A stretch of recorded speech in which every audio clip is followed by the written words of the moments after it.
이번에는 한국 마라톤 레전드가 알려주셨던 여름철 훈련 방법에 대해서 한번 이야기를 해보도록 하겠습니다. 그 주인공은 바로 고문흥주 선생님인데요.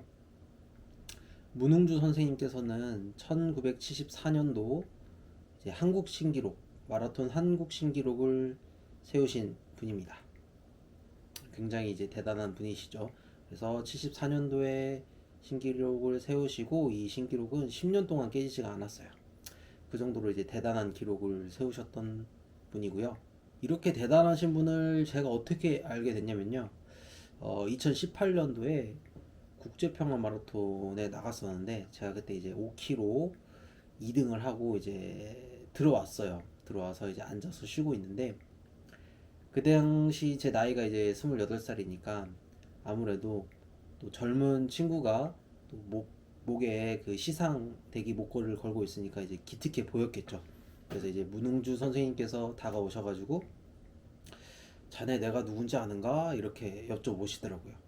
당연히 저는 처음 뵈니까 모른다고 말씀드렸더니 그럼 지금 핸드폰 꺼내서 내 이름을 한번 검색해보게, 문흥주를 한번 검색해보게 이러시더라고요. 그래서 검색해봤는데 바로 74년도 한국 신기록에 대한 내용이 딱 나오더라고요, 기사가. 그래서 바로 일어나서 90도로 딱 인사를 드렸죠. 그리고 나서 이런저런 막 이야기를 나누는데 마침 사는 곳이 같은 지역이었어요. 송파구에 같은 지역에 살고 계셔가지고 그러면은 잘 됐다. 한번 나중에 훈련 한번 따라 나와라. 내가 한번 훈련 시켜줄 테니 한번 훈련 따라 나와라. 이렇게 말씀하시더라고요. 그래서 바로 또 너무 영광스럽다 보니까 바로 약속을 잡고 따라 나갔죠. 그 장소가 일자산이었습니다. 그래서 일자산에서 만나가지고 선생님과 가벼운 조깅으로 뛰어 올라가면서 이런저런 얘기를 또 나눴습니다. 훈련에 관한 얘기를 나눴고 과거에 문흥주 선생님께서 훈련했던 이야기를 해주셨는데요. 문흥주 선생님 고향이 광주인데 광주에 무등산이 있죠. 그 무등산에서 훈련을 많이 하셨다고 해요. 무등산을 뛰어 올라가는 그 산악 훈련을 많이 하셨다고 하고요. 그래서 이 무등산을 한 달 내내 뛰어 다니셨다고 해요. 그러고 나서 한 달 동안 뛰고 나서 트랙에 나와서 5000m를 달려보니 속도가 기록이 18분밖에 안 나왔다 이러시더라고요. 그러고 나서 인터벌을 몇 번 해주니까 다시 15분대가 되었고 그 기록을 가지고 대회를 나가니까 시작할 때 초반에는 좀 하위권으로 시작을 했지만 후반에는 다 앞선 선수를 다 따라잡고 우승을 했다 이렇게 말씀하시더라고요. 그래서 뭐가 중요하냐, 산악 훈련을 통해서 하체 근력 그리고 근지구력이 발달이 된 상태에서 인터벌이라는 트랙 훈련, 스피드 훈련을 거기다 덮어 씌워주면 장거리 달리기에서 그 속도를 유지할 수 있는 능력이 나온다라는 거죠. 그래서 이 산악 훈련이, 이 산을 뛰는 훈련이 굉장히 중요하다라는 거를 선생님께서 강조를 하셨고요. 자, 그러면 이 산을 어떻게 뛰어야 되냐 여쭤보니까, 자, 오르막은 당연히 훈련이 돼야 되니까 빨리 올라가야 된다라고 하시더라고요. 그럼 평지는 평지니까 당연히 속도를 붙여서 빠르게 가야 되고, 내리막은 내리막답게 속도를 붙여서 내려오라고 하시더라고요. 그러면은 언제 천천히 뛰나요? 여쭤보니까 그런 거 없다고 하더라고요. 그냥 계속 그냥 최선을 다해서 뛰어야 된다고 하시더라고요.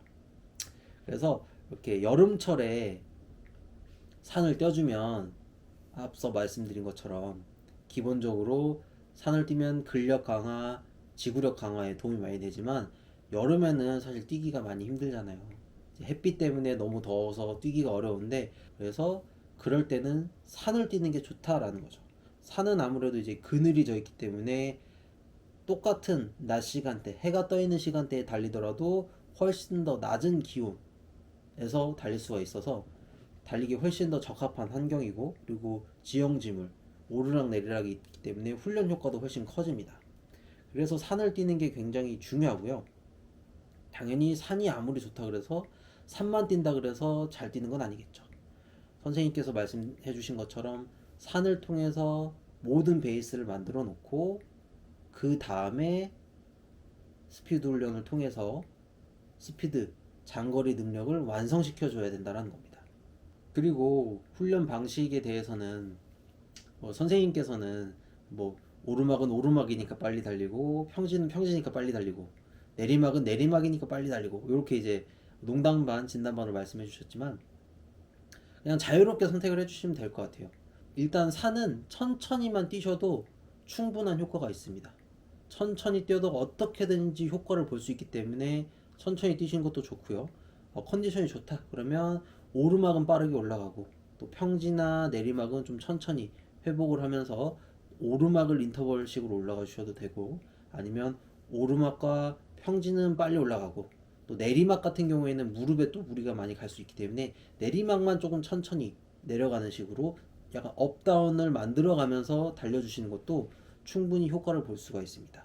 그래서 이렇게 해서 여름철에 좀 시원한 환경에서, 그리고 시원하기 때문에 조금 더 길게 뛸 수가 있겠죠. 그래서 근력과 근지구력을 만들어 주시고, 그 다음에 날씨가 조금 선선해지면 트랙으로 내려와서 스피드를 통해서 스피드를 완성시켜 주시면 가을에는 충분히 본인이 원하는 기록을 내실 수 있을 거라고 생각을 합니다. 그래서 사실 저는 산을 뛰는 걸 그렇게 좋아하진 않아요. 왜냐면 이제 라이브 때도 말씀드렸듯이 제가 무릎 연골판이 찢어졌기 때문에 등산을 하더라도 좀 내려오는 과정에서 무릎이 붓는 경우가 생기거든요. 그래서 사실 산을 뛰는 걸 좋아하지는 않습니다.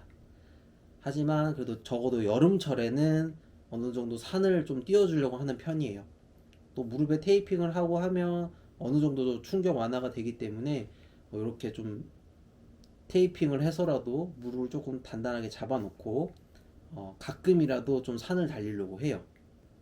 그래서 제가 산을 뛰는 걸 그렇게 좋아하진 않지만 그래도 올 여름은 일주일에 한 번 정도는 산에서 좀 긴 조깅을 해주려고 생각을 하고 있어요.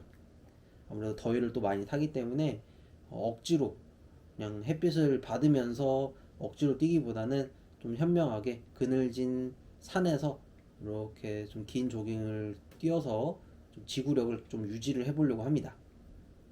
그래서 여러분들도 산에서 달리는 것을 한번 추천을 드리고, 남산도 있겠지만 그래도 개인적으로는 일자산이 가장 달리기에는 좋은 환경을 가지고 있다.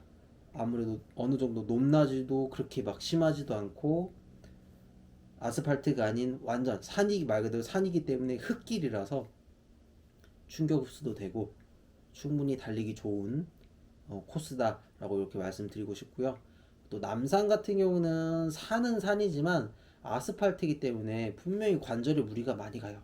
그래서 남산보다는 일자산을 조금 추천을 드립니다. 그래서 일자산을 일주일에 한 번 정도 뛰어주신다면 분명히 근력과 근지구력을 키우시는데 큰 도움이 될 거라고 생각을 합니다.